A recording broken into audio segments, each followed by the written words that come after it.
After the last 2 days, aren't you proud to be a Democrat?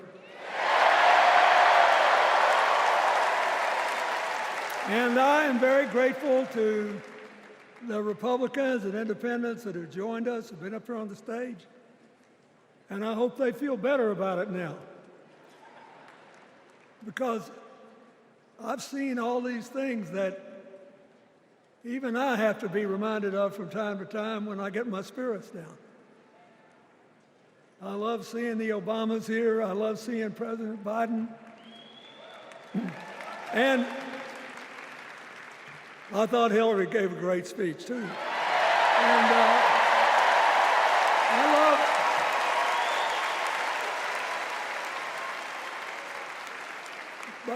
I love seeing all these young leaders.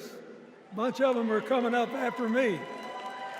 They look better, they sound better, and they'll be exciting. I do want to say one word about President Biden. Remember, he had an improbable turn that made him president. And we were in the middle of a pandemic and an economic crash. He healed our sick and put the rest of us back to work. And he strengthened our alliances for peace and security. He stood up for Ukraine. He's trying desperately to get a ceasefire in the Middle East.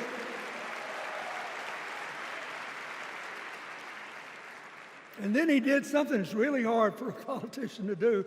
He voluntarily gave up political power. And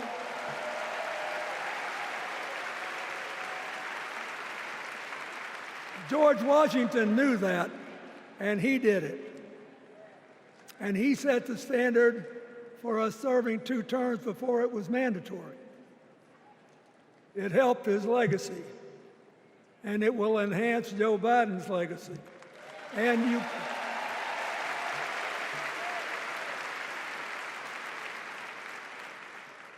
it's a stark contrast to what goes on in the other party.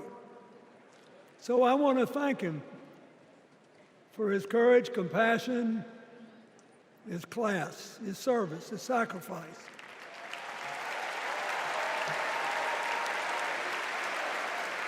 Joe Biden, thank you. And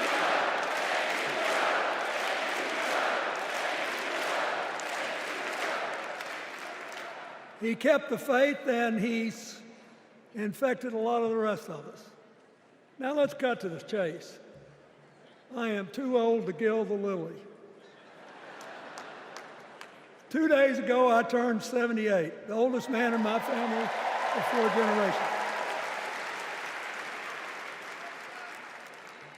And the only personal vanity I want to assert is I'm still younger than Donald Trump.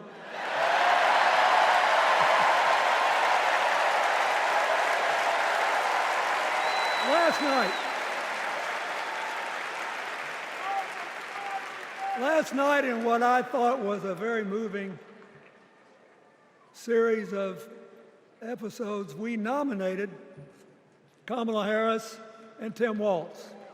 And just think about that. 2 leaders with all-American but still improbable life stories. It could only happen here. Their careers, after all, started in community courtrooms and classrooms. 2 leaders who spent a lifetime getting the good job done.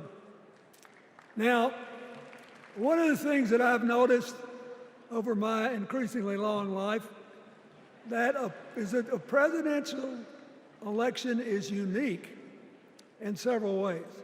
First of all, it's the greatest job interview for the greatest job in the world. Secondly, the Constitution says we, the people, get to do the hiring. And the third thing is that every 4 years, we get to change the requirements for the job. So here's what I'm thinking, because I try to apply this in every election. Will this president take us backward or forward? Will this president give our kids a brighter future? Depends. Will this president bring us together or tear us apart?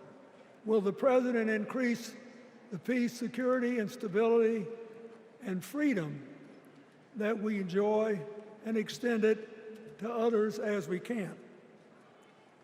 We, the people, we have to make a decision about these kind of questions. And every 4 years, it's a little different because the people come at the candidates, and they say, as they're saying now, here are our problems, solve them. Here are our opportunities, seize them. Here are our fears, ease them. Here are our dreams, help them come true.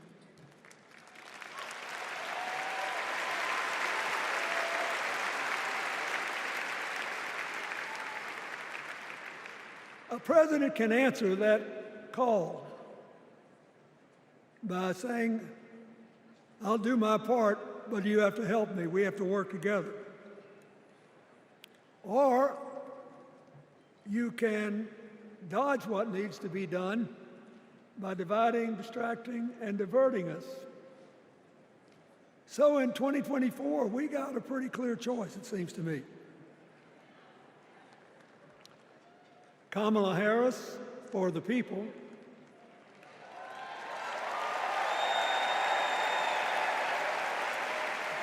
and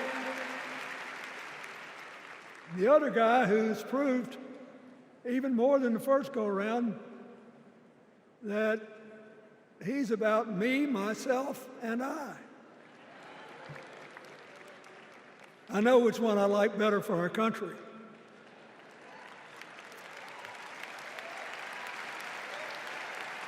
Kamala Harris will work to solve our problems, seize our opportunities, ease our fears, and make sure every single American, however they vote, has a chance to chase their dreams.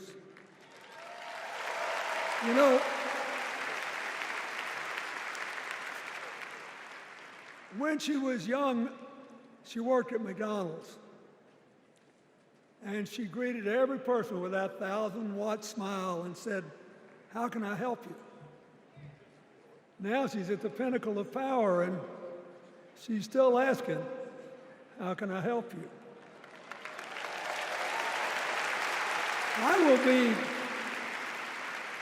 I'll be so happy when she actually enters the White House as president, because she will break my record as the president who spent the most time at McDonald's.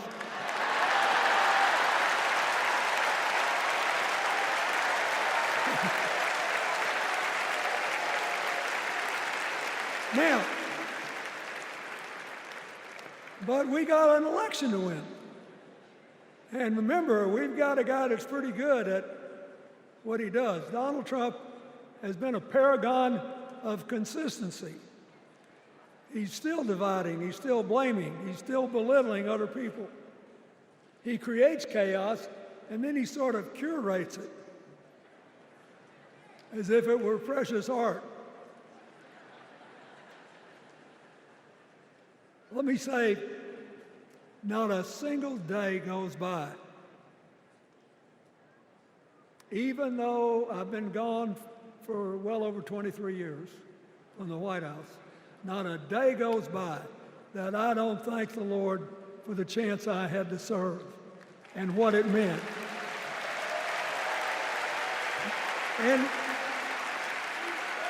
One of the reasons, thank you. Wait.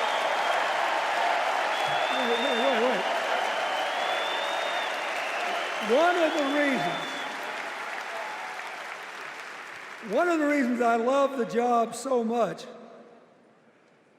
is that in the toughest times, even on the darkest days, if you tried hard enough, there was always something good you could do for somebody else. Now, some days that's not easy to do. You've got to deal with all these emergencies, or there's something going on here, there, or yonder. But Kamala Harris is the only candidate in this race who has the vision, the experience, the temperament, the will, and yes, the sheer joy to get something done.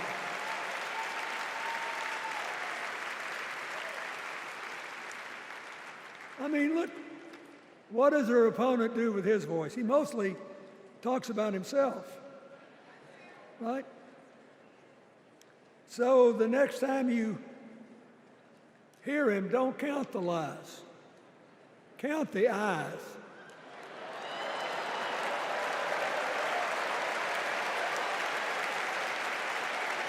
Count the eyes. His vendettas, his vengeance, his complaints, his conspiracies. He's like one of those tenors opening up before he walks out on stage, like I did, trying to get his lungs open by singing, me, me, me, me, me, me.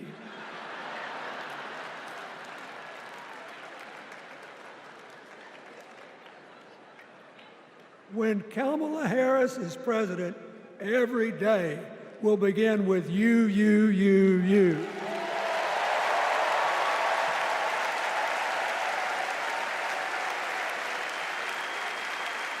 So, we got to ask ourselves the questions if we're going to hire a president. Do you want to build a strong economy from the bottom up and the middle out? Or do you want to spend the next 4 years talking about crowd size?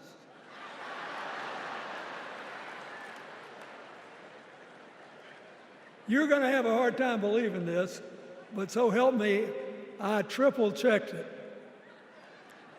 Since the end of the Cold War in 1989, America has created about 51 million new jobs.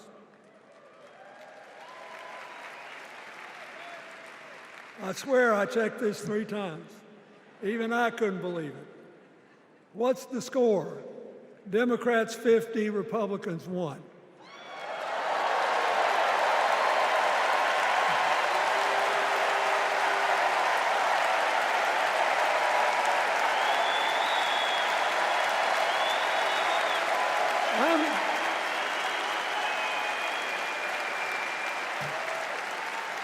I'm glad that we've got a championship-winning coach on our team.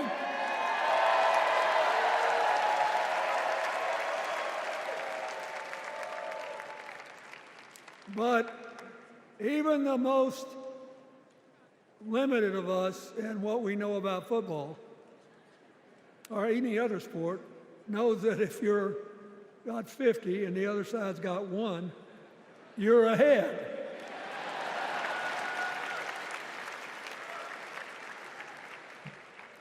What about affordable housing? It's a terrible problem in America now. We need more. And affordable health care. That's why the Democrats put a limit on monthly payments for insulin and a $2,000 a year out-of-pocket limit, and are trying to cover more drugs by bargaining for prices. We need more financing for small businesses. We need still to strengthen our alliances I almost croaked in the first debate of this election season when President Trump said nobody respected America anymore like they did when he was president. Wait. And with a straight face. Look, you got to give him. He's a good actor. With a straight face, he cited as evidence of the respect that existed for us when he was there the presidents of North Korea and Russia.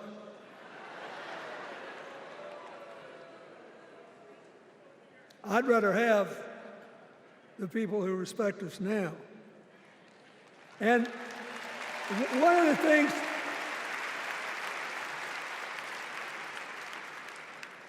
is when you send a signal to the other countries, you want them to know whether they agree with you or not, at least that you're on the level. Here's where you are and what you believe. What are they supposed to make to these endless tributes to the late, great Hannibal Lecter?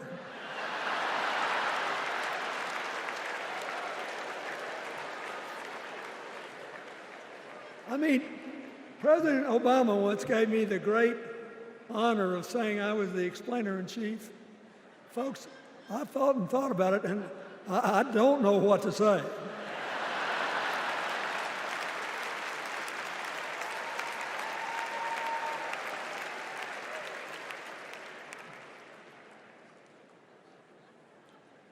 Like Hakeem Jeffries, I too want an America that's more joyful, more inclusive, more future-focused.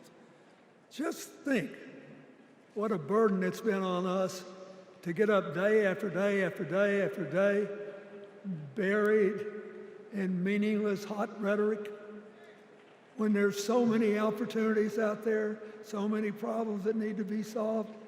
I want that. And that's the America Kamala Harris will lead.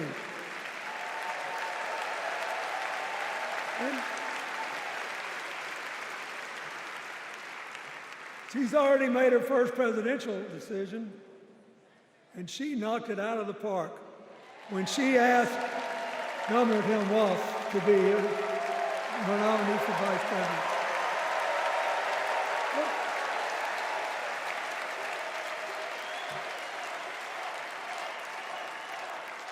As they used to say when I was a young man growing up in Arkansas, you do not have to be all broke out with brilliance. You just look at Tim Walz, listen to him, follow his record as a teacher, as a coach, in the National Guard, as a congressman, where he was the only Democrat, save one, elected in that district in more than 100 years. And he stayed a long time. And then he became a great governor. And by all accounts, he was a crack shot who had the courage among his rural constituents to say, we do not need these assault weapons available to people who can kill our kids in school.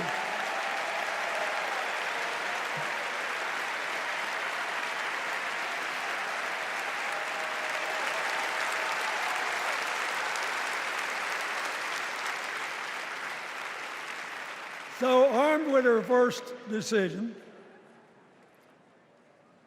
Kamala Harris confronts an interesting dilemma. We're going to walk out of here feeling pretty good, I think.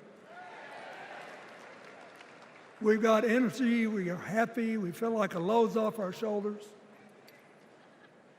And we know we're just being asked to fight the same fight that the forces of progress have had to fight for 250 years.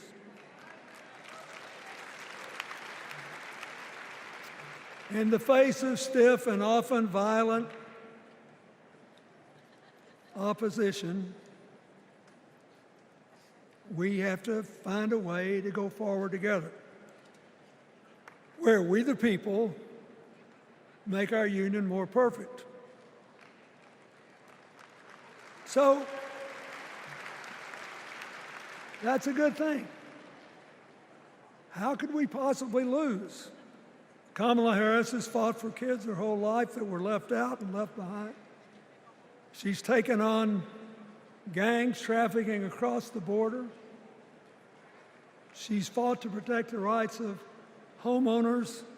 She's been our leader in the fight for reproductive freedoms, and we know a majority of the American people are with us on that.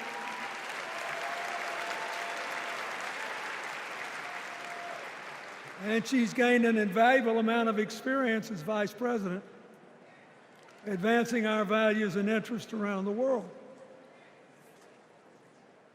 She's already said she's going to work really hard to make sure that no American working full-time lives in poverty or has to worry about their children living in poverty. He says that we got to make home ownership an achievable dream for everyone, not just a privilege. She said that and this meant a lot to me, that she would protect everybody's right to vote, whether or not they voted for her. They were citizens, and they deserved the right to vote.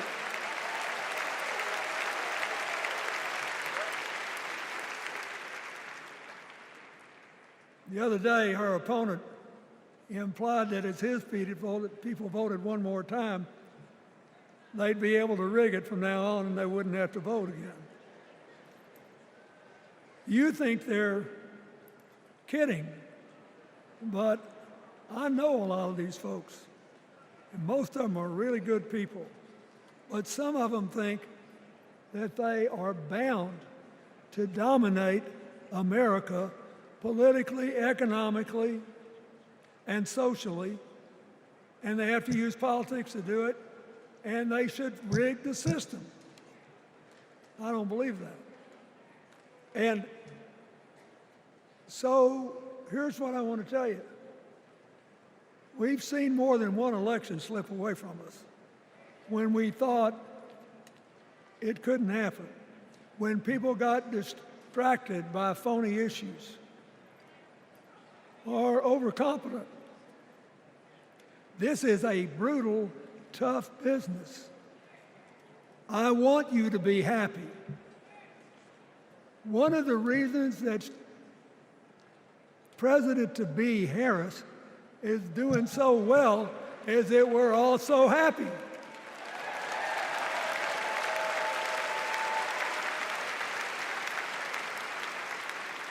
But you should never underestimate your adversary. And these people are really good at distracting us, at triggering doubt, at triggering buyer's remorse. As the Obama said so eloquently last night, they are human, you know. They're bound to make a mistake now and then. We got to be tough. And so, as somebody who spends a lot of time in small towns and rural areas in New York and Arkansas and other places, I urge you to talk to all your neighbors. I urge you to meet people where they are. I urge you not to demean them, but not to pretend you don't disagree with them if you do.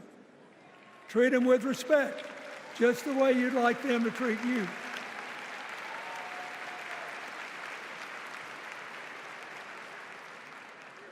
Ask for their help and then follow our leader, Kamala, and ask them, how can I help you? We Democrats right now have a lot of hay in the barn. We've got massive achievements, massive advances, but there's still a lot of slips.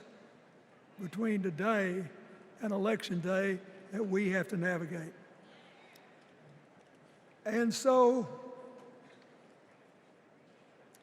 I want to say this from the bottom of my heart. I have no idea how many more of these I'll be able to come to. I started in '76, and I've been to every one since. But no, 72. Lord, I'm getting old. But here's what I want you to know. If you vote for this team, if you can get them elected and let them bring in this breath of fresh air, you will be proud of it for the rest of your life. Your children will be proud of it. Your grandchildren will be proud of it.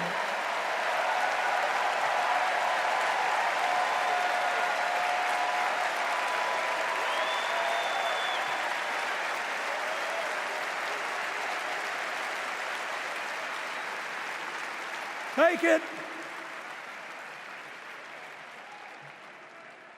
from a man who once had the honor to be called in this convention the man from hope.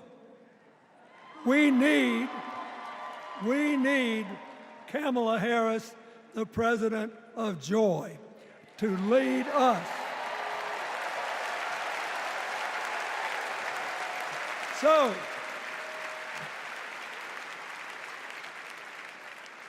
I'll be doing my part, you do yours.